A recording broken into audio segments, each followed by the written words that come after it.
In this video, we explore the profound spiritual wisdom surrounding discomfort and uncertainty, and how these challenging experiences can become catalysts for our deepest growth and transformation. Drawing from ancient wisdom traditions and contemporary spiritual understanding, we'll examine how embracing life's difficulties, rather than resisting them, can lead to expanded consciousness and inner strength. The human tendency to avoid discomfort is natural. Our brains are wired to seek pleasure and avoid pain. Yet across diverse spiritual traditions, from Buddhism to Stoicism, from Sufism to indigenous practices, we find a consistent understanding that our greatest spiritual evolution often emerges through our most challenging experiences. Lesson 1. The nature of uncertainty and our relationship to it. Uncertainty is not a modern phenomenon. Throughout human history, people have faced unpredictable circumstances, from natural disasters to political upheavals, from personal losses to societal transformations. What differs across time and culture is how we relate to this fundamental aspect of existence. In contemporary society, we've developed an unprecedented expectation of control and predictability. We have weather forecasts, GPS navigation, medical diagnostics, and financial projections, all creating the illusion that uncertainty can be eliminated through sufficient information and planning. This cultural context makes the inevitable uncertainties of life feel like abnormalities rather than natural aspects of existence. When unexpected challenges arise, we often experience not just the difficulty itself, but an additional layer of resistance, the belief that uncertainty shouldn't be happening to us. The first step in developing a wiser relationship with discomfort is recognizing this conditioned resistance. As the Buddha taught in the Four Noble Truths, suffering arises not merely from pain itself, but from our craving for things to be different than they are. When we can acknowledge our instinctive aversion to uncertainty, we create space for a more conscious response. Lesson 2. Wisdom teachings on the transformative power of discomfort. Across spiritual traditions, we find remarkably similar insights about how discomfort serves our evolution. Let's explore these teachings and their practical applications for our lives today. The ancient Stoics of Greece and Rome developed a revolutionary approach to life's uncertainties.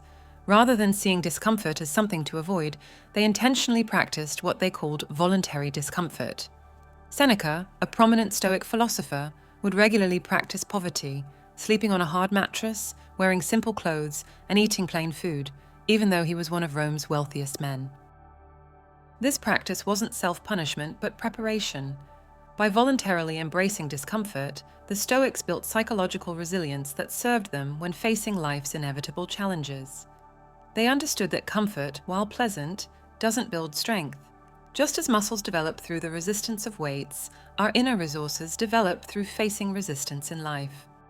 We can apply this wisdom today through intentional practices of voluntary simplicity or temporary renunciation. Periodic fasting, digital detoxes, cold showers, or silent retreats all serve as modern forms of voluntary discomfort that build our capacity to face life's challenges with equanimity. In Buddhist tradition, we find the teaching of dukkha, often translated as suffering, but more accurately understood as the pervasive unsatisfactoriness that characterizes ordinary existence. The Buddha didn't teach that suffering exists as punishment or that we should seek it out. Rather, he recognized that our resistance to life's inherent uncertainty creates additional suffering beyond the natural discomfort of existence.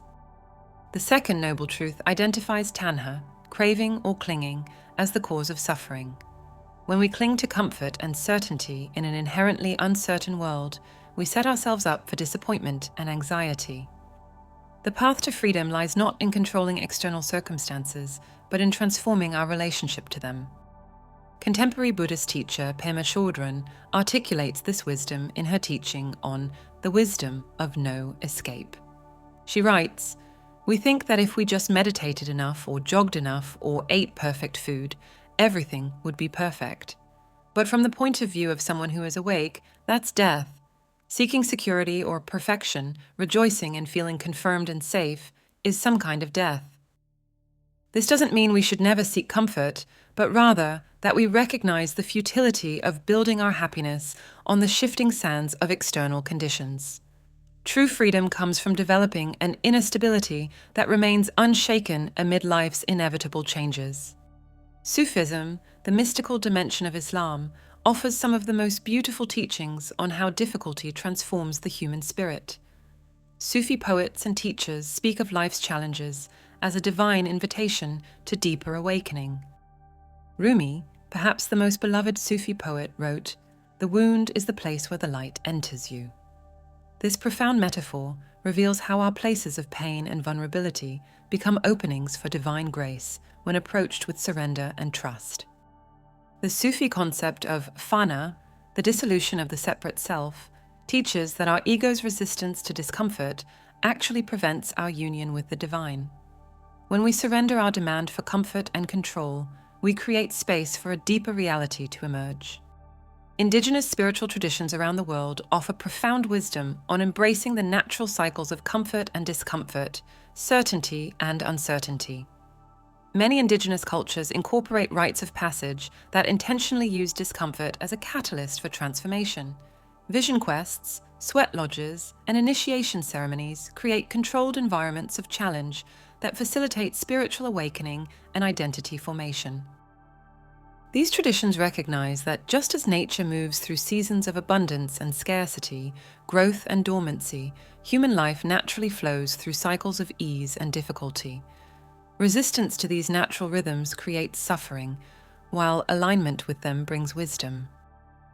Lesson 3: The Alchemy of Difficulty: How Discomfort Transforms Us. When we examine these diverse wisdom traditions, we discover a consistent understanding of how discomfort catalyzes spiritual growth. Let's explore the specific ways that uncertainty and challenge transform our consciousness. First, discomfort disrupts our automatic patterns. Most of us live largely on autopilot, guided by habitual thoughts, emotions, and behaviors. Comfort tends to reinforce these patterns, while discomfort interrupts them, creating an opening for new possibilities. When life proceeds exactly as expected, we have little incentive to question our assumptions or expand our awareness. Disruption creates the conditions for awakening. Second, difficulty reveals our conditioning. Each of us carries unconscious beliefs about ourselves and reality, many formed in childhood or absorbed from our culture. These beliefs operate beneath our awareness until they're challenged by circumstances. When life doesn't conform to our expectations, these hidden assumptions rise to the surface where they can be examined and, if necessary, released. Third, challenges develop our spiritual capacities. Qualities like patience, compassion, forgiveness, and equanimity aren't abstract virtues, but practical skills developed through real-life situations that call them forth. Comfort rarely demands these capacities. Difficulty does. Each challenge becomes an opportunity to strengthen these spiritual muscles. Fourth, uncertainty opens us to mystery. The human mind naturally seeks certainty and closure. We want definitive answers, clear categories, and predictable outcomes. But the deepest spiritual truths transcend our conceptual understanding. Uncertainty creates a crack in our certainty through which mystery can enter. When we don't know what's coming next, we're more available to wonder, awe, and direct experience beyond concepts. Finally, discomfort connects us to our shared humanity. Nothing dissolves the illusion of separation more effectively than shared vulnerability. When we're struggling, we recognize our fundamental connection to all beings who suffer. This recognition naturally awakens compassion, not as an abstract ideal, but as a felt experience of our interdependence. And Lesson 4, Practical Wisdom for Embracing Uncertainty. How do we apply these profound spiritual teachings in our everyday lives? Let's explore practical approaches drawn from these wisdom traditions. First, practice sacred reframing. When facing uncertainty or difficulty, consciously shift your perspective from, "Why is this happening to me?" to instead asking, "What might this be teaching me?" This simple reframe activates our capacity for growth rather than victimhood. It doesn't deny the reality of suffering, but places it in a larger context of meaning and possibility. Second, develop a discomfort practice. Just as the Stoics intentionally embraced voluntary discomfort, we can build resilience by regularly stepping outside our comfort zones in small, manageable ways. This might mean taking cold showers, fasting occasionally, or engaging in challenging conversations we might otherwise avoid. These practices build our capacity to stay present and responsive rather than reactive when facing life's larger challenges. Third, cultivate equanimity through meditation. Regular meditation practice helps us observe our automatic reactions to discomfort without being controlled by them. Start with just 5 minutes daily of simply noticing your breath and the arising and passing of sensations without judgment. Over time, this practice develops our capacity to remain centered amid life's inevitable fluctuations. Fourth, embrace uncertainty as spaciousness. When we don't know what's coming next, we're actually in a place of infinite possibility. Practice recognizing the creative potential in uncertain situations rather than rushing to premature conclusions or actions. Ask yourself, what possibilities might exist that I haven't yet considered? What opportunities might this situation contain that aren't immediately apparent?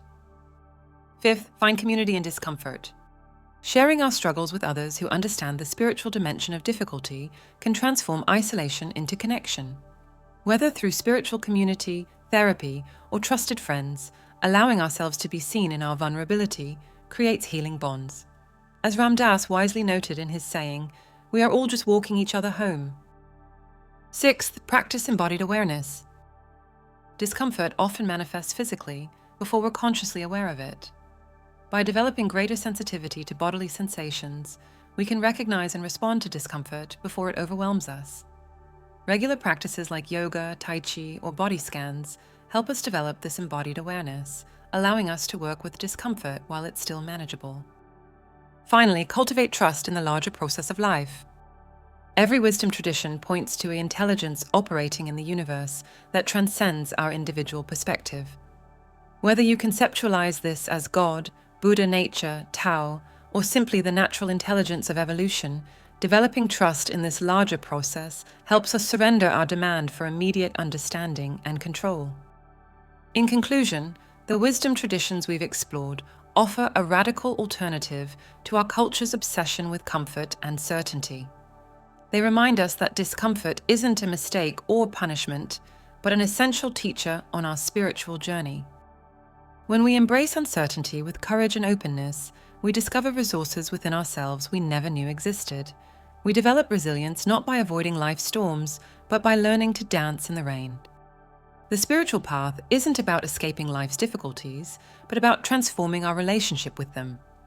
In the words of Viktor Frankl, who endured the unimaginable suffering of Nazi concentration camps, when we are no longer able to change a situation, we are challenged to change ourselves. This is the profound wisdom of discomfort, that our greatest challenges contain the seeds of our deepest transformation. By embracing uncertainty rather than resisting it, we open ourselves to the fullness of life's wisdom and the boundless capacity of our own hearts.